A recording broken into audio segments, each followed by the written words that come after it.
Dinosaurs and man, two species separated by 65 million years of evolution, have just been suddenly thrown back into the mix together. How can we possibly have the slightest idea what to expect?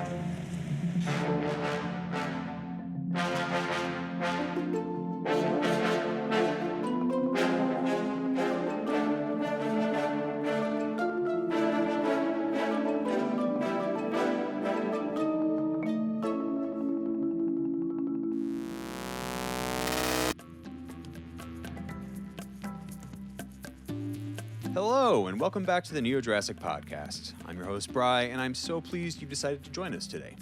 The podcast has been on a bit of a hiatus for the past couple weeks due to some serious technical issues, but we're back. This particular episode will be the third part in a trilogy of Paleoartist profiles. The bulk of this episode is comprised of a conversation with another of my favorite Paleoartists, Joschua Knuppe. Joschua is a spectacularly prolific artist, regularly churning out a very broad array of truly inspired pieces that are brimming with life, personality, and deep, deep reverence. I've long been a fan, and it was a joy to speak to him about his work, his relationship with the Jurassic franchise, and his gorgeous new graphic novel, Europasaurus. However, before we jump into the meat of the sode, I have a few quick notes. As I mentioned earlier, my old laptop was barely clinging to any functionality, which has greatly hindered my plans for the show within the past couple of months. However, I have finally upgraded to a brand new machine that will enable me to achieve far, far more than I have ever been before, and I'm very, very excited. On a related note, a few weeks back I launched a Patreon in support of this podcast and my efforts to grow the show into something bigger and better. The Patreon currently has 6 available tiers ranging from $1 to $20, but I'd also like to mention that Patreon patronage is but one way to support the show. Seriously, likes, shares, subscriptions, positive reviews on Apple Podcasts, and even something as simple as just like shooting me some constructive feedback is just as valuable at this point, and I've been profoundly touched by all of the support I've received since launch. In particular, I'd like to give a special thank you to the show's very first patrons. Thank you, Robin. Thank you, Janine. Thank you, Ethan. Thank you, Katie. Thank you, Mike. Thank you, Leela. Thank you, Ben. And thank you, Mom. Thank y'all. My heart is truly full, and I couldn't do it without you. Thank you. And there's one more thing I've been meaning to address before we get into the interview. So, critiquing the Jurassic franchise was not really on the list of objectives I had when I began the NeoJurassic podcast. As I've said in the past, most everyone listening to this podcast has probably heard them 1,000 times over at this point, and I'm not particularly interested in going over them again on the show. Personally, I'm much more interested in pursuing an optimistic look at the tremendous potential held in the future of the franchise and exploring the possibilities of what a NeoJurassic world could really look like. Having said that, as I learned time and time again throughout putting the show together, most, if not all, of the scientists, experts, and artists I've spoken with have a lot of issues with the franchise, and unfortunately, more often than not, I tend to agree with them. Now, of course, at the end of the day, Jurassic is a blockbuster science fiction movie franchise. It's a franchise that began with a film from the very same director as E.T., Jaws, Indiana Jones, Ready Player One, BFG, War of the Worlds, etc. And while it's true it's not intended to be a documentary, there's simply no denying the fact that the Jurassic franchise probably has more influence on the general audience's perception of dinosaurs than all of the scientific institutions, museums, and documentary films combined. And again, while I'm not at all interested in this podcast functioning as yet another angry little dude soapbox, I do think it's very important to push the powers that be in any way that we can to do better when it comes to the representation and science of these animals. Anywho, now that that's out of the way, let's dive into our chat with paleoartist Joschua Knuppe.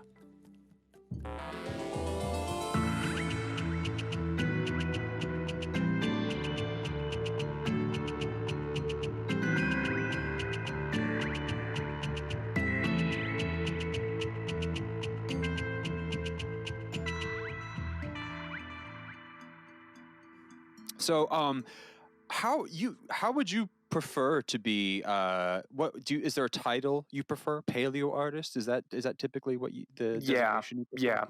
Yeah. I mean, I'm doing mostly paleo art, also speculative evolution, but yeah. I love your. I mean, I have to tell you, you're one of my favorite paleo artists. I Thank you. truly love what you produce so often. And your paleo cast, like paleo stream, is just an endless source of joy and curiosity and excitement for me. I get thrilled every time I see a new little cluster of images from you. Thanks. Yeah. Sorry to get effusive there, but it's important for me to express that to you because I really do love your work. And the frequency with which you produce work, I think, allows you to develop so much nuance, like so much nuance in gestures and light. It's really spectacular. Yeah, it's funny. The whole Paleo Stream project basically only started because I started to work on the Europasaurus graphic novel that is now becoming available, and I was like, okay, I will not be able to produce much else. Mm-hmm. How can I keep myself still be an active part of this community? And I think it's worked also at the same splendidly time, how for can me. I maybe practice a little bit more digital drawing and painting, which I did basically nothing of beforehand. So, oh, really? Yeah. Wow. So, this and it really shows Europasaurus when you look project? at the first sketches. Yeah. I went through your DeviantArt. Is it DeviantArt? I went through Yes. it for like years and years, going back all the way to when you did the sort of it's still all up. reimagined Jurassic Park, as though it were like a small, modest island with relatively modest naturalistic habitats peninsula for with a handful of species. Yeah. How old is that? That's like 7 years ago, maybe? Oof, maybe even older. Yeah. So if you could, I'd be curious to hear what your trajectory has been like as a baby paleo artist into where you are today, like how that developed and how, because paleo artists now, I mean, paleontology has gotten to such a place where paleo artists are almost in such a place of demand to translate the information that paleontologists are gathering and synthesize it into something that can be, given to the media for interpretation for a new species or a new behavior. At least or for anything press like release that. artworks. Yeah, exactly. That's true. Yeah. And so there's such an expectation of on the artists that are producing the imagery to have some fidelity to the actual animal. They have to have a very rigorous understanding of anatomy, specifically, ancient anatomy that doesn't really exist anymore. And so that asks a lot from a paleo artist, without necessarily that artist having gone through the anatomy process at a school or understanding paleontology as like a thorough accredited paleontologist. So what has your development looked like from the beginning to where you are now? When we start at the very, very beginning, we would need to jump back to kindergarten times. Yeah. When I was, I think, 4 years old, first day in kindergarten, I knew no one. So, and I was a little bit shy. And okay, first thing I did, I sat down and drew something, which was, I think, some Native Americans and cowboys, something in that direction. Beforehand, I wasn't actually drawing anything. That only lines on paper or stuff like that. That was really the first time I created actual images. Mm-hmm. But I already had the fascination for dinosaurs, and I saw I got feedback for my pictures, and everybody was, of course, like, "Oh, you did so nice," although they look like crap in hindsight, of course. But that motivated me, of course, to further pursue, to develop a skill set in that direction, and the passion for dinosaurs and drawing it germinated each other. Yeah. Over and over again. So when I drew something, it further deepened my fascination with dinosaurs, and vice versa. Then I came to school, and I I was usually one of these guys, that, who are 2 weeks earlier finished with their assignments in art classes, and always get to ask, "Hey, can you help me with that?" during art assignments. And at the same time, I was relatively good in the science classes, biology especially. And let's think. Then we have to jump quite a bit forward, when I actually entered the internet for the first time as a producer, not just as a consumer. That was with DeviantArt. Mhm. As you have seen, there's quite a lot of old stuff there, and I still have it all online, so people and I myself can look at it and think, "Oh God, what crap have I done back then?" And I couldn't deal with that myself. You're very strong and brave to do that, because I get embarrassed by everything that I say or do. Now, I'm raised an optimist, and when I see that stuff, I'm at the same time embarrassed, But also reminded because of all the typos in the descriptions of the pictures. But I'm also at the same time can feel relief. Oh, hey, I actually improved. Yeah. And with entering DeviantArt and actually getting for the first time feedback from like-minded people, that helped a lot. And there was from there on a rapid development in my skill sets. And I actually began to use, for example, references. Beforehand, I was like, okay, I just have to know this anatomy. I can't use references. No, Yeah. that's a sentiment I encounter quite often, even today. And thankfully, back then, it just began to really develop this infrastructure that we are used to today, that people are networking among each other, sharing papers. It's and fascinating. It's a very unique community. Yes. I don't think And anything like I it really envy exists. the very young paleoartists that just now get into the community and have all this already in place. Yeah. And you can It's see really that in remarkable. their progress. They oftentimes make much more rapid progress than I did back in the day. Good example is Henry Sharp, for example, from Canada. Yeah. Who within just felt like 2 months or so became an absolute master of painting digitally. It's fascinating to watch that. Absolutely. And how did the references get integrated? So, like, because obviously the references are so essential now, given, how frequently paleoartists are utilized to express ideas and new findings. How did that integration occur? Was it a relatively natural, just like like the communities driving one another to pursue accuracy? Because I imagine it's a In fine a way, line. the more and more serious I and others began to take this, the more we looked at the actual literature. I still remember when I worked on a bigger series of pictures about the late Cretaceous of Europe dinosaur fauna.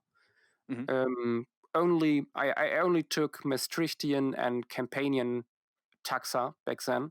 And somebody sent me my first actual paper.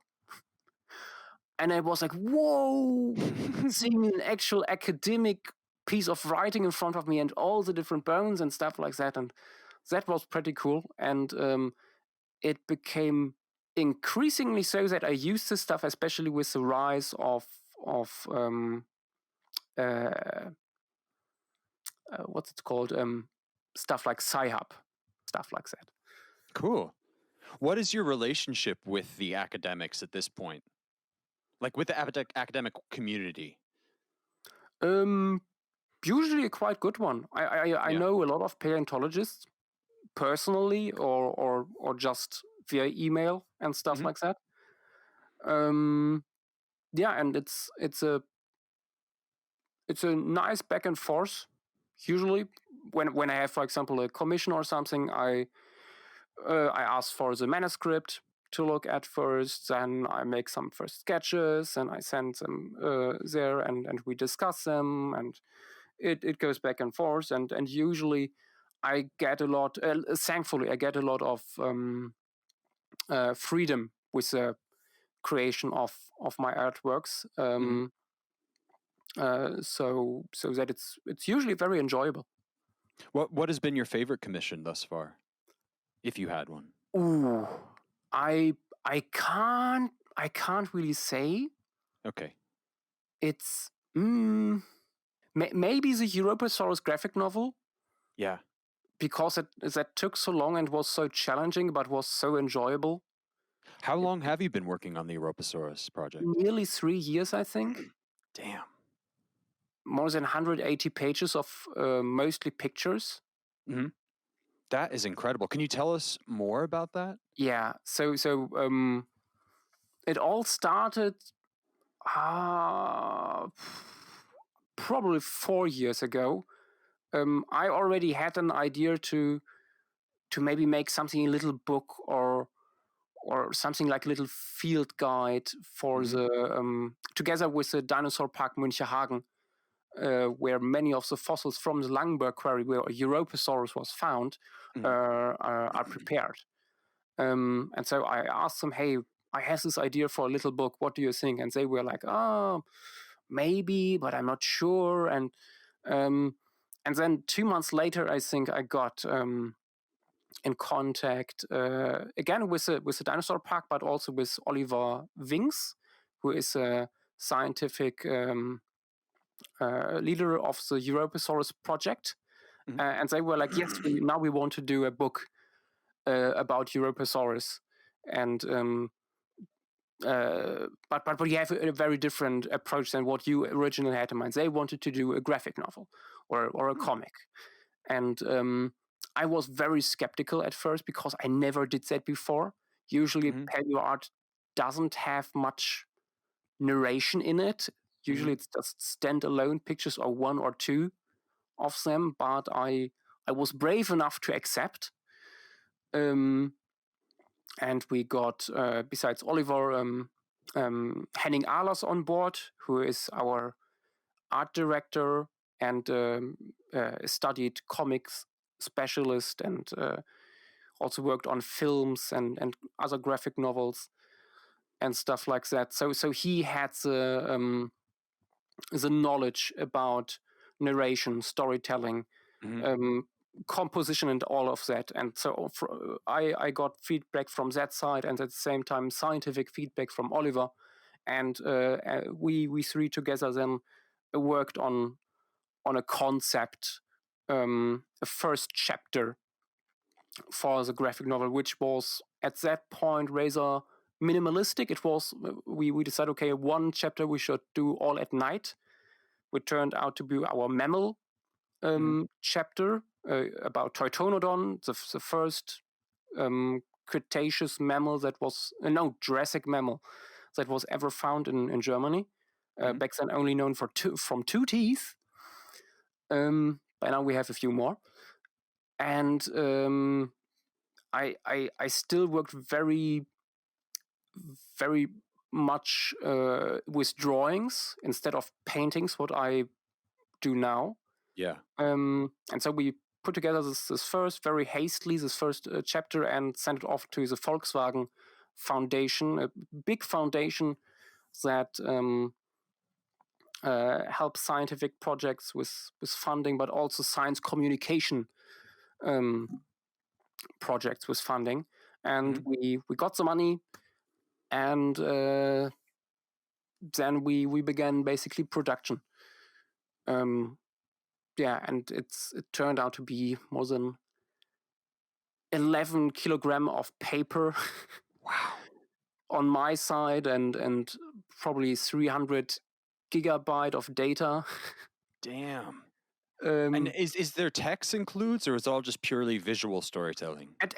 So the last chapter is a scientific chapter, basically, where everything you saw beforehand is explained to you again. Okay. To give you a little bit more background on the visual medium. But we, in the very late stage, we realized, okay, to really make certain situations, certain scenes and storylines more clear to the reader or viewer, it's necessary to include a minimum of text in there. So you have no speech bubble, no dinosaur will talk to you, but there are little descriptions. It's a little bit like a documentary in comic form. Right. And how does this differ from your original conception of the Europasaurus book? My original idea was to have something like a nature guide, like what you get for birds or stuff like that, where you can go out and cook. That's a blackbird, and up there that's a falcon, stuff like that. Similar to what Matthew Martinic did for Mesozoic birds. I had something like that in mind. Razor minimalistic, just species portraits and little descriptions. But then really going from Europasaurus down to the smallest invertebrates that were found, like little clams and stuff. And even during the production, our concept changed all the time. We adjusted it. With our first example chapter that we did, for example, for the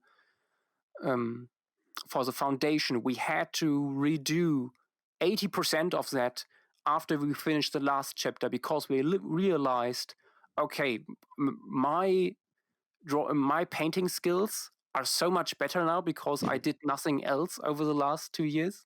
And now I lost my train of thought. Oh yeah, and our understanding and concept of the graphic novel had also changed to a point that we had to give it a massive update. So after I finished the last page, it was still like, okay, and now go back to the second. We made it then this is the second chapter and do it all over again. But it was totally worth it. It looks so much better now. Oh, I'm so excited. And it's interesting that I've also seen you've recently started branching into animation as well. You did that adorable Carnotaurus display sort of animation. So it's interesting to see that you've sort of been sucked into this world of like paleoart narrative form, and now you're sort of dabbling a little bit in animation as well, which is pretty cool. Yeah, I have for quite some time ideas for animations, but never really had the tools. And recently, after we finished production on the book, we were like, okay, our publisher is a very academic one, and academic publishers don't really do much advertising. Yeah. So much of the advertising goes to us because they are like, it will be fine. Yeah. And I was like, let's make a trailer for the graphic novel, and so I worked with a video cutting program that I had for years, and I made little clips with that beforehand, but never something bigger. And I realized quickly that I came to the boundaries of what's possible with this freeware. Yeah. And so at some point, Henning and Oliver were like, you know what? Just get the Adobe Creative Cloud, at least for this project. And so I got that, and it's nearly complete now. The trailer cut in Adobe Premiere, and on the side I was like, and there are these programs and that program, and animation, and then recently somebody. It was on Darren Nage Tetsu podcast. They discussed Abilisaur arm functions again. Yeah. And so in the comment section, I left this idea I had for probably a year now that the small arms of abelisaurs were maybe used to drumming against their flanks. Oh. Because the arms are still razor muscular, especially the shoulder blades are massive. Yeah. So and Something was there are happening there. well developed joints and Yeah. everything. So they were used for something, probably. Yeah. So I thought, okay, most likely display, but what kind of display? Is it visual, or could it be acoustic? And I really liked the idea that they made sound with that, and Adobe Animate gave me finally the tools to realize it. I watched a little bit of tutorials beforehand, and then just error and tried myself into that. It's wonderful. Do you plan on having more forays into this medium? I'm actually working on another animation right now. Cool. Just before the recording, I have the idea that there was a new notosaur discovered. I think 1 week ago or something, which has a razor flat body and a very broad flat tail, and very thick ribs, and overall the animal looks like a very slow creature. Yeah. They also mentioned that in the paper, and I imagine it similar to a carpet shark, waiting on the bottom of the sea, very well camouflaged, and waiting for a fish to swim by and then snap it. And I try to animate that. Cool. I was just looking through, speaking of Darren Naish, all yesterdays, and they had, I believe, some type of like marine reptile having like a very cryptic, Yes, like mottled, fleshy, almost like a nocturnal gecko kind of camouflage on the seabed, waiting for an ambush. yeah. That piece by possibility. John Conway is one of the inspirations for this. Yeah, and this was what you said, notosaur? It's a notosaur, yeah. Yeah. Not NODO, nodo, but noto, T. Let me see. Yeah, what was it again? I have too many tabs. Bravicordasaurus. I'm just so curious. Well, I guess I'll see it when you release your animation. They have two specimens, both very well preserved. There's also a little bit press release artwork, but for me it looks too much like your typical mosasaur in that. So I want to go a different route. Ooh, I'm excited. Do you have well, actually, I have so many questions, so I'm going to start with this one. You are talking about sound potentially being a function of the abelosaurid's arms, drumming for some type of display purpose. Yes. Will your trailer also feature audio of creatures making noise? Yeah, it will. And how are you sourcing that? Some time ago, I also sneak peeked into audio design, soundscapes, and stuff like that. And you can already hear a little bit of it. I posted, I think, a 3-minute snippet of a Europasaurus soundscape. So it's basically also a little bit of a story. So it starts at the sea and then goes into the forest, then to a lake, then follows a river back to the sea, and then you can basically loop it. And that was really nice. The idea behind that was that we might have at some point an exhibition with all the pictures and also with some of the fossils. And that would be really nice to have to play in the background. Absolutely. Yeah. And there was also quite a bit of research involved in that. Many of the sounds were produced by myself. I just changed them with Audacity to make them, for example, a very low rumbling for the sauropods, based on what we know about potential vocalization of non-avian dinosaurs, but also what the inner ear channels look like. So what frequencies they would hear. And we actually were able to have this in a large room once last year at our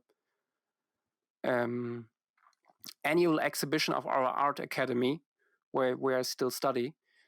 And I had a performance there, just the soundscape on large speakers, and I basically lead a group of people through the room and explain what they should see. The room is completely naked, but only with my voice and the soundscape, I try to create pictures. Oh, that's lovely. It was really fun, and the nice thing is these very low rumbling noises. They are quite close to infrasound, and you can, when you sit on the ground, when you were sitting on the ground there, you could more feel them than hear them. That was a very cool effect. I love that. And do you feature any theropods in the book? Oh yeah, we have quite a few teeth and and also a few bones of a lot of theropod clades actually. The diversity must have been very similar to what we see in the Morrison Formation, but with much smaller taxa. Right. So similar to Europasaurus itself, many of the theropods were probably dwarfed. At least that's what a few bones and teeth suggest. Was this formerly like a chain of islands or something like that? It could have been one bigger island, could have been several smaller islands. It's really hard to tell. Yeah. Because you basically have to look for gaps in the sediment layers where the marine stuff stops. There was probably land, basically. Yeah. Because terrestrial sediments from rivers or lakes are in Europe, from the Jurassic at least, extremely rare. I don't know why, but we have, for example, not one freshwater fish from the Jurassic of Europe, I think. Whoa. At least not the late Jurassic.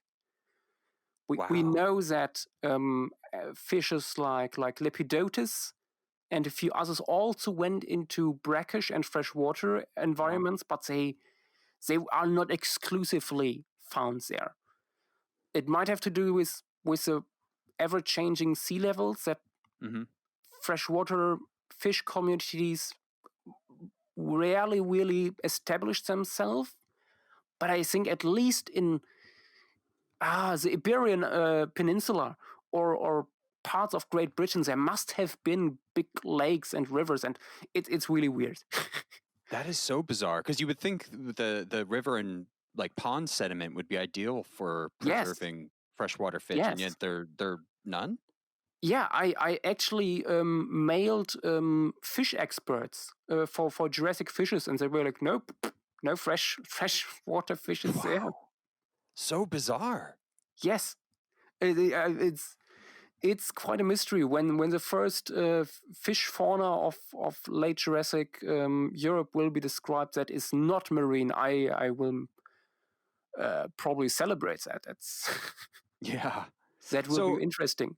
We put in one of our scenes, we have Lepidotus in freshwater, and I put a lungfish in there that I borrowed from the Morrison Formation, but everything else is invisible.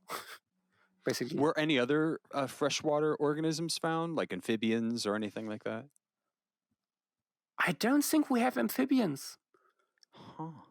Not to my knowledge, at least from the top of my head. We have crocodilians that were probably mostly freshwater, like Goniopholis. But these guys are also sometimes found in coastal areas, so they were probably brackish too, similar to saltwater crocodiles. Sometimes going out into the sea, but mostly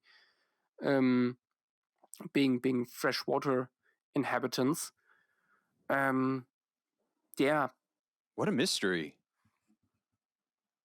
Yeah, that makes that was also a nice challenge we have because the Langenberg quarry is again also all marine sediments. So we have mostly marine fishes, crocodilians, a little bit of plesiosaurs probably in there. Lots of invertebrates. Some even with what was it? Color preservation. Interestingly, Color preservation in what exactly? in snails, for example, there are a few snail shells where you can still see the pattern, which is weird because the preservation overall is really bad for many of these animals. We often have only the Steinkern, the inner mold, basically, of the organism. And then there are these perfectly preserved specimens among all these molds, suddenly with color preservation. But yeah, so all the terrestrial animals we find there were probably where it was shallow water, and we have a lot of reef sediments there, but also these tidal channels, and probably from the tidal flats and maybe little deltas, little rivers brought terrestrial remains into the quarry area. Sometimes you can even see lenses in the cross section of the quarry where you see, okay, there must have been one of these channels. And one of these channels was especially rich in mammal and other small vertebrate teeth, for example. We were there the Europasaurus project is one that is distributed over several museums and other institutions. For example, most of the Europasaurus fossil stuff is prepared at the Dinosaur Park Münchehagen, but all this microfossil stuff is mostly screen washed in Bonn, another big place for paleontology in Germany, and they got tons of little fish, little atoposaurid crocodilian teeth, mammal teeth, and lizard teeth out of just the big chunks of sediment they brought from the quarry. So you kind of went straining through those little tidbits and brought them back to life in the graphic novel? Yeah, exactly. That's so exciting. And when is it being published, and how is it being distributed? I mean, it's basically published now. Yeah. You can already order it on the page of the publisher. It's a file publisher. Mostly, maybe have you seen? There's a book, 2 big books about Solnhofen. You can get both for more than $100 or something. Really enormous books filled with everything you ever want to know about Solnhofen. Or I think 5 years ago they published a larger book about Las Hoyas in Spain. I have that one. Quite good. Yeah, and they now have it on their webpage. I hopefully soon they will also put it on Amazon. Yeah. Yeah, but it's slowly coming out. Yeah. Well, I can't wait to see it. Thanks. What are you going to be doing in the aftermath of this enormous project? I mean, I already have other projects running. Yeah, I'm sure. I'm working on a series of images of track makers in the moment for an exhibition and game that will be a cards game that will be developed alongside. Then there are 4 big murals I'm working on for a museum in Eastern Germany, where they have local Cretaceous fauna that they want to bring more to the public. And so they're redoing the complete exhibition, and every room basically gets one big mural covering one big wall. And it's these deep habitats they found. That there's one that is something like 50 meter deep marine sediments, then shallow water stuff, then cliff sediments where you can really see, okay, only really thick shelled animals survived here.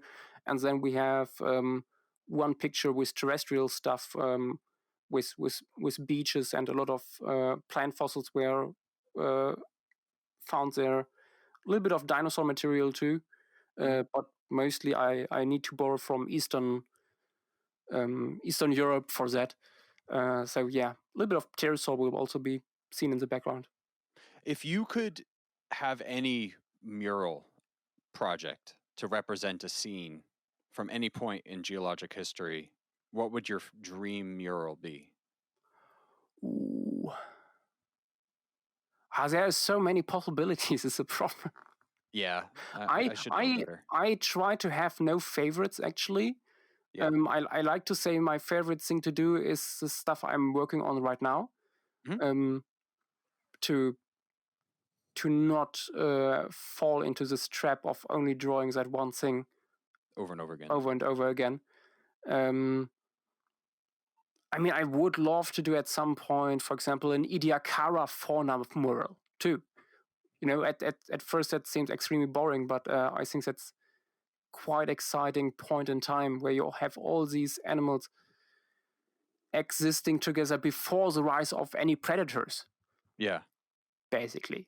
And their body plan is so bizarre oftentimes, with alternating modules and weird scales and stuff like that. Yeah.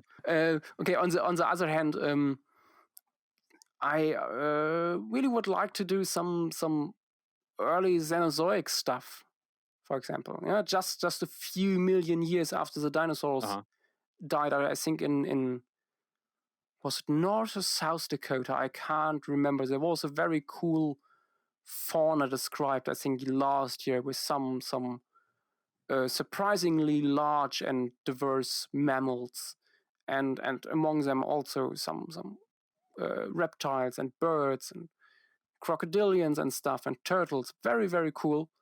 Andrei Atishin produced some murals for that. It's in our exhibition, I think. Very, very cool. I loved that very much. Cool. Otherwise, I also would love to do at some point maybe some big rainforest scene, because I have never done that before. This was really this deep jungle with tons of plant material. Plants very are diverse quite hard plant material. to illustrate. Ever when I do, always when I do some Mesozoic stuff, it's usually rather simple. You know, you have your ferns and conifers and maybe a little bit of other stuff in between. But yeah, that would be interesting. When you say rainforest, do you mean contemporary rainforest or an iteration of an ancient rainforest? An iteration, yeah. For example, what I would like to do is a Geiseltal fauna. In eastern Germany, there was once a locality similar to Messel. Nearly the same time, just further east, and it was a swamp, a rainforest swamp. When was this specifically? That was Eocene. Okay. I think Middle Eocene, if I remember correctly. And interesting about this is you have this very tropical flora, but also in between there is some stuff that looks more like what you see in the Everglades today, with some cypresses and stuff like that. And it's the preservation is as good as Messel, if not sometimes even better. Because the nice thing is with Messel is always a problem when the shale there, when it dries, it all crumbles. Yeah, it's not the case here. So you get a lot of the original matrix with it and stuff like that. That's pretty cool stuff. And you also have color preservation and everything. Many of these you have maybe seen photos of Eocene insects with still iridescent wings and stuff. Many of these come from there. Oh, cool. And they have large terrestrial crocodilians and also Gastornis and stuff, basal horses, and so on and so on. very, very diverse collection. By now you can no longer access it because it was brown coal deposit where that was found, and nowadays that is a lake. Oh. So it's a closed collection. No new stuff is in there, but it's rather understudied. But now slowly something is they begin to research more in that direction. Also because Oliver Wings, our Europasaurus expert, is now a curator there at that museum, and he tries to get more people into the collection to research it. And the setting and the fauna is so interesting that I would really love to do more in that. And we actually were already musing a little bit, okay, if the Europasaurus graphic novel is successful enough, maybe we could do a second book with a similar concept about the Geiseltal fauna. Oh, cool. Maybe. Huge maybes here, but Yeah. I love to think about that. My understanding is that fossil preservation is extraordinarily unlikely in dense rainforest environments, typically, right? So what do they suggest was the reason that this one was able to come out so well preserved? The interesting thing is it's not only a rainforest, but it's also a swamp. And usually the soil there is very acidic. Acidic, yeah. Yeah. So usually animals fall in, and after a few years or just a few months, with small animals, the bones dissolve completely. Or because of all the animals surrounding it, it's just completely eaten, or the microorganisms and stuff. But the setting here is that it was in a valley, and it was surrounded by limestone hills. And always when it rains, limestone was dissolving on the surface and running down into the valley, into the swamp, and basically neutralized all the acidic parts of the soil, but also brought with it fine sediment. That's covered these organisms. And that's most likely, at least, that's the current scenario, the reason why we have such extraordinary preservation in that area. That's rad. What a little miracle that must have been. Oh, yes. Yes, that's and because of these hills, and I think that could these white limestone hills with a little bit of vegetation on top, and then the deep green forest below. I think that could give some very interesting imagery, vistas for images. Especially, for example, I would like to have a storyline with Gastornis having a nesting colony, because we have a likely Gastornis nesting colony from France, and was in a very open and rather hot area. And so I could imagine having the nesting colony on top of the hills, and then the parents migrate down into the valley with their chicks to feed them. Something like that. I didn't know that Gastornis was like would form like rookeries and communal nesting stuff. I was very surprised too. I only learned about this recently because in Mark Witten's book, wait, I have it here. How is it called again? Lies Through the Ages, 21st Century Vision of Prehistory. He has a picture of Gastornis in there, and he mentions eggs that were found that are most likely attributed to Gastornis.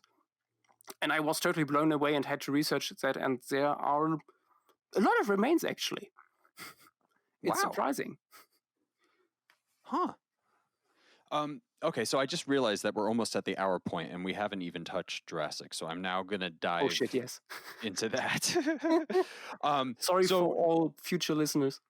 No, yeah. So naturally, you as someone who's deeply invested in the paleoart community, the paleontological community, and generally striving to bring the truth and reality of the natural world to light as often and as best as you can, the Jurassic franchise doesn't obviously share those core values, really, Yep. particularly, especially these days.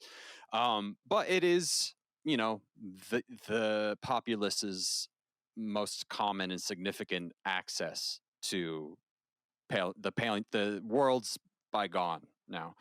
So moving forward, I mean, the Jurassic World, when that came out in 2015, I feel like most everyone that I know was pretty significantly displeased with the movie on a number of levels. I mean, and again, these people are more paleontologically concerned rather than entertainment necessarily. Um, there is a concerted effort now moving forward to embrace a little bit more of the scientific realities behind these animals in this world. And we're going to see more of that as the franchise goes on. There's been this like public, uh, almost apology and announcement that they're going to be digging more into what these animals actually look like and were. What is your relationship with the Jurassic franchise? Let's start there. Let's start maybe with that I never had this huge nostalgic attachment to the original movie or book. Yeah. I was born in 1992, so 1 year before it came out. So when it came out, I was way too young to see it or even understand it. And so when I was old enough to see it, actually, I was already so old that I was no longer really blown away by it. Yeah, I liked it, and I recognized its craftsmanship, but I already knew that huge parts of it were outdated or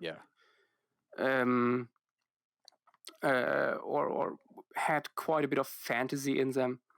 And I was never one of I should say I never had this in difference to a few other people I know. I never had an awesome bro face, to use this bad word. I never was, for example, into Pokemon. I never wanted to see these animals constantly fight. Yeah. I never had the desire to collect them all. Yeah. I just appreciated them as animals. And so all the hype and monster worlds that was built around these movies never really touched me that much. And so I became, especially with the newer movies, especially sensitive to the flaws in scientific aspects, but also in the writing, in the storytelling, which is sometimes, I think, even worse than what they did to the dinosaurs themselves. That's my opinion personally. Yeah.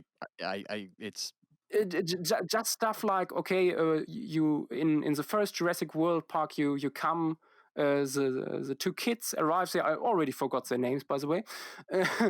They enter the park, go into the hotel, and for the first time, the classic theme of Jurassic Park, and you're looking at in the resort orchestra, and the little boy opens the door, and what do you see? You see a shopping mall, basically. Yeah, I know, that's one of my biggest things is that you see capitalism. The first time that you see that theme in the first movie is when you see the Brachiosaurus, and you are in awe and wonder and everything together with the characters, and then you see, oh, look, it's Gucci, and there's a bar, and TGI Fridays, Pandora, Starbucks. Ooh, Starbucks. Yeah, let me save my cocktail here. Yeah, it's. I understand that there was like the intention is there's like a tongue-in-cheek. My issue with the writing in that movie is that the movie can't decide if it wants to be reverent of Jurassic or if it wants to like make fun of like the capitalist reiterations of this movie over and over and over again. And so it doesn't really effectively do either of those things for me, unfortunately. And the animal designs are pretty much all terrible. Like they would take the Stegosaurus from 1997, which looked okay, and then they just turned it into some like 1960s like lumbering slobbery Yeah, monster. yeah. It's like, Or, wow. or for example, with there is this one scene that basically is a stand-in for the Brachiosaurus scene, where the boys drive with these horrible designed gyrospheres through this herd Yeah. of large herbivores, where I'm still not sure how that is supposed to work without people getting killed all the time. Yeah. Um, Or even just covered in you don't dinosaur have poop. the same feeling basically, because the focus is more on the kids and the gyrosphere than what you really what happens around them. And they basically drive around the corner, and then poof, everything is full of dinosaurs, and then it's gone again. Yeah. It's really ineffectual storytelling, in my opinion. So what I would like to know is what now, granted, you don't have the love. So I did grow up with the book and the movie, and I have like a deep nostalgic love for that movie, most Steven Spielberg movies, creature feature movies. Like I love them. I am very curious what people such as yourself that are invested in paleontological accuracy, and again, just shining light on the wonder of reality, to the best of your ability, what you would like to see in a future Jurassic situation, given your experience and your interests and what these movies represent and how they typically function. What would you like to see in that context, if anything? It's really hard to say, because there is by now so much more possible when it comes to dinosaurs, because we have so many more fossils, but also so many more studies that go into their potential behavior and stuff like that. So you could do so many interesting things. I mean, just look at all yesterday's and what they suggest. Everything. But that's why, just to quote someone here, I read this yesterday and think that's quite fitting. It's a quote by Douglas Adams. Isn't it enough to see that a garden is beautiful without having to believe that there are fairies at the bottom of it, too? Yeah, I mean that's kind of I like the feel argument like for atheism. that's what Jurassic World does all the time. The animals themselves is not enough. You have to put more sugar on them and a little bit more spice, and but at the same time, less spice and less flavor. For example, with character. the color schemes, they go for the most boring stuff they couldn't think of. Yeah, I mean, basically, most of the dinosaurs are just like dinosaur-shaped elephants and rhinoceroses. They're all gray or dark green or brown, and they all have big elephant feet, and they're just stomping around doing like elephant things. And it's such a missed opportunity. I think about that constantly. The animations are often extremely mammal-like. Oh yeah, extremely. Like You almost see that, like one for one. especially in the game Jurassic World Evolution, where even a big lumpy stegosaur can gallop like a horse. Yeah, it's really and you silly. see the back is moving like a mammal. Even in ornithomimosaurs, you see the weird angles that the backbone is making, movements that a dinosaur would never be able to do, or like the galloping like a horse. Dinosaurs don't have the joints to even make these kind of movements. It's So that's part one for you. Just getting a baseline of movement and physiology capability would be a great place to start. And it feels so weird. On the one hand, Jurassic World is like, oh, look at that. Nobody really is impressed by dinosaurs anymore. And on the one hand, yes, that is true, because you can never really recreate the wonder and awe of the first movie, where you first see the Brachiosaurus. Yeah. But at the same time, no, that's absolutely wrong. Dinosaurs fascinate people for more than 200 years. They will not just So- stop doing that, and you totally ignore all the very cool creatures that were discovered over the last 200 10 years alone. that 10 could- years alone, the things we've discovered 10 are years incredible. alone, yes. Yeah. Like if they had replaced the Indominus with a Therizinosaurus, for example, could have been so much more interesting. Like a storyline where we have a new plant eater here. Look at that. It's so cool. And then it turns out it's an extremely aggressive rooster-like personality. Yeah. And it totally wreaks havoc. Stuff like that. And not because it's an evil animal, just because it acts like it would as an animal.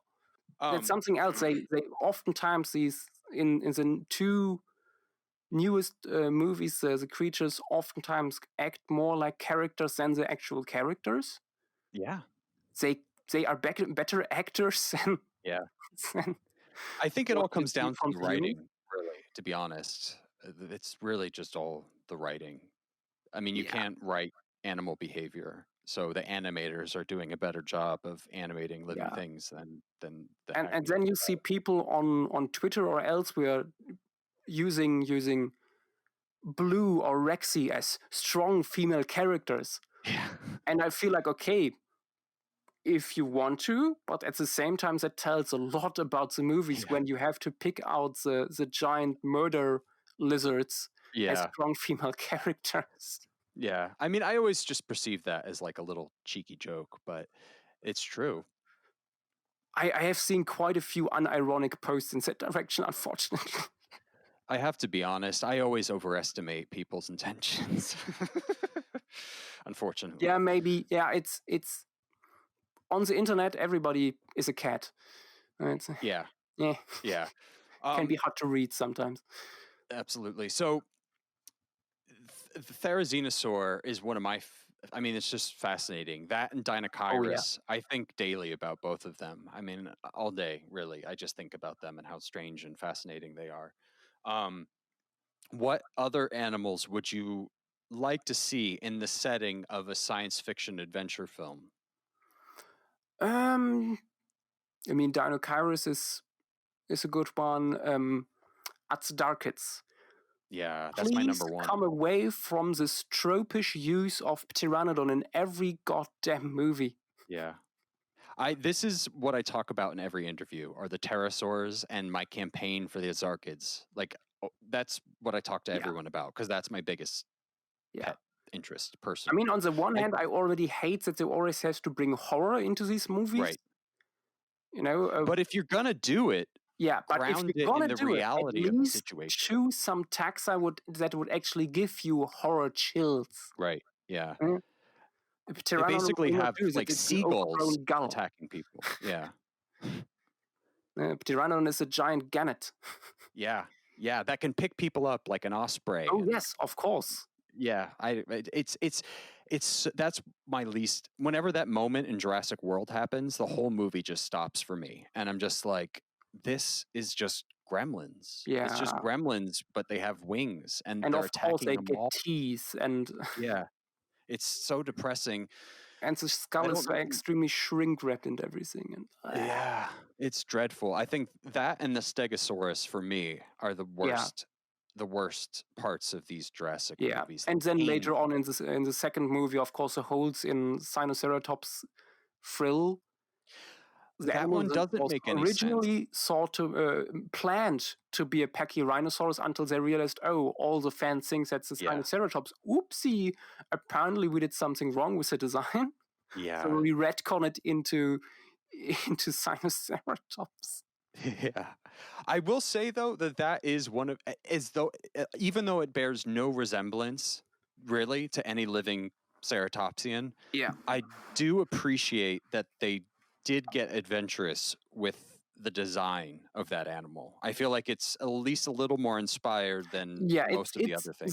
They tried a little bit more. Same with Nasutoceratops in Battle of at Big Rock. Yeah. That tries to be a little bit more beyond what we know from the classics, a little bit less nostalgia bait. I mean, everybody was hyped when they announced that Steve Buscemi would be Yeah. the new consultant, paleontologist consultant Right. for the third movie. But at Yeah. the same time, I'm like, you had Jack Horner there. He knows basically the same as Steve, Yeah. and he still couldn't make a difference. No. And there is like there's a genuine desire to appeal to dinosaur lovers and lovers of Jurassic, and there's more of an effort to love and respect these animals and these films now. Have you seen Camp Cretaceous by any chance, the Netflix show? I saw a few episodes and I didn't like it. Yeah, I will say that I think Camp Cretaceous does a better job of doing Jurassic than either of the two movies did. I will say, having seen That's the whole true, thing, but I would I agree. feel like the bar is so low with So these low, two movies that that's yeah, not a not difficult really thing to good do. enough. I would at Yeah, least think. yeah. So I mean, for me, with my questions about the future of the franchise, I feel like I've given up any hope of very strong and effective storytelling being used in these movies. But I do know that there's an effort moving forward to incorporate more real science and animals that Yeah, haven't been featured, and that I is can going to appreciate happen. that as well. Yeah, Yeah, I'm glad that's happening. What and the book? Did you read either of the novels? I read the first one. The first one. So the second Yeah, one is entirely about animal behavior and dinosaur behavior. And animal behavior is my personal one of my favorite aspects of living is exploring animal behavior. And also one of my favorite aspects of your work as a paleoartist is the subtle ways that you find ways for these animals to be engaged in behavior that yeah. is Although that's actually natural. a good point. The second movie really had quite a bit of um, a diversity in the behavior of the animals shown, more Right. than the first one or the third one. And Yeah. was more also there was quite a bit of explaining going on. Okay, why are the animals reacting like they do? And no, don't do that. They will react that Yeah. way, and then stuff like that. That made it quite a bit more Interesting. enjoyable. Yeah, Yeah, for sure. And the novel went into much greater detail. Like it explained that the velociraptors were an incredibly intelligent this made up version of what a velociraptor is yeah. was the most intelligent vertebrate after humans and would have dominated the earth had it not been for extinction. And it went into to explain that the behavior of the raptors, because they were so intelligent and akin to primates, they were dependent on the passing down of knowledge, like a culture, if you will. And because Oh these wow. animals were brought back without any pre existing generations before them, they were just these wild, feral, very intelligent, but basically tormented and confused organisms. And that is why they behaved as they did in the first and second novel and book, respectively. And that's Interesting. something that they're sort of digging into with these newer movies that I appreciate is that it's Yeah, exploring this intelligence without the trauma of, misunderstanding them and not really yeah, giving them the respect that they deserve. Now, granted, they're still being trained, contact training and being used for some type of harebrained military application or something. But just the idea that exists is so fascinating to me. The idea of an organism that we brought back that is very comparable to our own cognition and the struggle between those two organisms is really at the heart of these movies and something that I would like to explore further. Just like the things that don't fossilize, the behavior. I mean, to an extent, behavior does get fossilized, but you know, yeah, this yeah, the soft material, the feathers, the display, the behavior, it's all just endlessly fascinating to me. yeah. And the second book did a very good job of I exploring think that and that's a fleshing very it out interesting more. point. I didn't know that was written into the book canon at least. Yeah. Um, Although I have to say, I think they did it better in that case than in Jurassic Park 3, the Oh, raptor behavior. absolutely. Jurassic Park 3 is, I think, kind of the most disappointing of all. Well, no, Jurassic World is because it had more potential. Yeah, I feel like story wise, it's certainly one of the most disappointing of these movies. But at the same time, I still feel like the raptors were the most interesting there. Not only that they worked with male and female morphs, but also the communication and everything. And also that was something that I just noticed now, is that the Jurassic World movies never really make you just witness or there's always action in there. For example, there's no moments of quiet observation where Dr. Grant just watches the raptors, how they communicate and everything. Yeah, you never have something like that in the movies. The humans are always there with the animals in a way, and the animals always know. Even with that's something for me also that makes the scene from the first Jurassic World so disappointing or less impactful, that the kids are driving through this herd. They are not just observing, they are taking action themselves by driving through there. Right. Actively distressing these animals. Yes. If you want to say it this way, but you are not, like John Hammond said, you are not stepping back and just let it be for a moment. Yeah. But also the reality is that you wouldn't really be able to manage a preserve with those type of animals. They would all be poached. They most would likely not exist for long at all. Yeah. So these movies are now going to explore. So these dinosaurs, as they call them, look the way they do because they were created to serve nostalgic purposes. They created these animals to look like the animals that were in the books of the 80s and 70s and early 90s, rather than what they actually look like. So moving forward, these animals are no longer going to be beholden to the theme park expectation of what these animals look like. It's going to be more like actually taking that genetic information and reproducing to the best of your ability what that animal actually was. Now that it's not beholden to theme park rules. And I think there's a lot of interesting opportunity there, like how biotechnology works now in our present world and all of the ways. People are manufacturing animals now. They're placing bioluminescent genes and beta fish and zebra danios. Yeah. I can only imagine in this world, what type of trademarked pet you could purchase that's, again, dependent on some type of food that is only made by the company that produces this animal, and kind of like the lysine contingency in Jurassic Park. There's just a lot of really fascinating gray area to explore in this world of wild de-extinction technology. Yeah, it's quite weird because there is obviously this extremely advanced technology in the Jurassic World universe. Yeah. But it has, except the dinosaurs, it appears to have no impact. The only thing you see really is with a clone girl, whose name I already forgot. And that's written into the story so badly. Yeah. That it doesn't really affect me emotionally. Yeah. There are so many other possibilities. For example, what does that mean for animal conversation? Conservation. Yeah. Now that this technology exists, when you can clone a dinosaur, how easy is it to clone just a few more rhinos? Yeah. Or some stuff that is recently extinct. Like bring back some more, easy. Bring back a mammoth.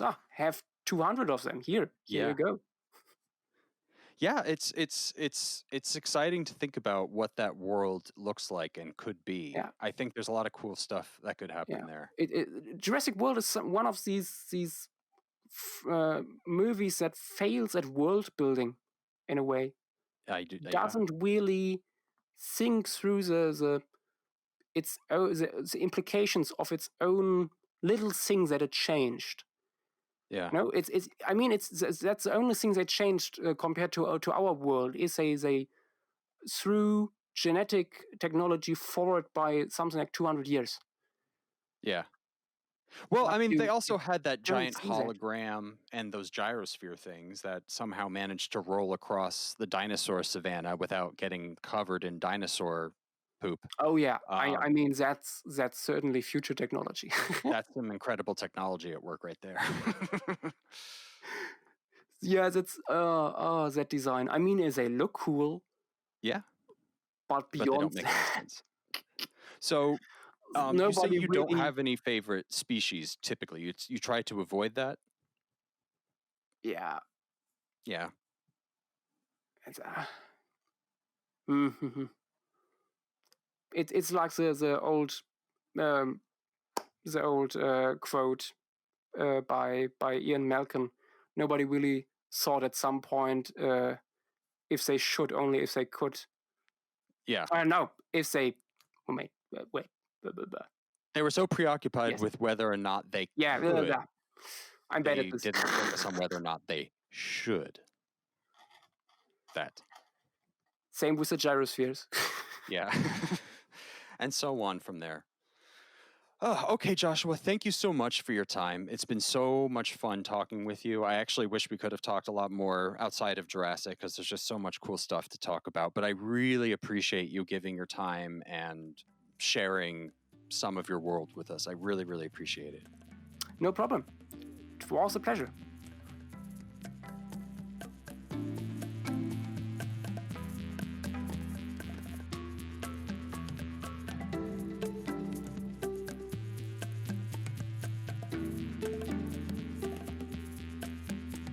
Well, I hope you've enjoyed this episode, and I'm so happy to have the podcast back and moving towards an even brighter future. Speaking of which, next week's episode will be a deep dive into the current reality of de-extinction efforts with one of the field's leading pioneers, and it is fascinating. I cannot wait to share it with y'all. Truly, it's a good one. But until then, bye.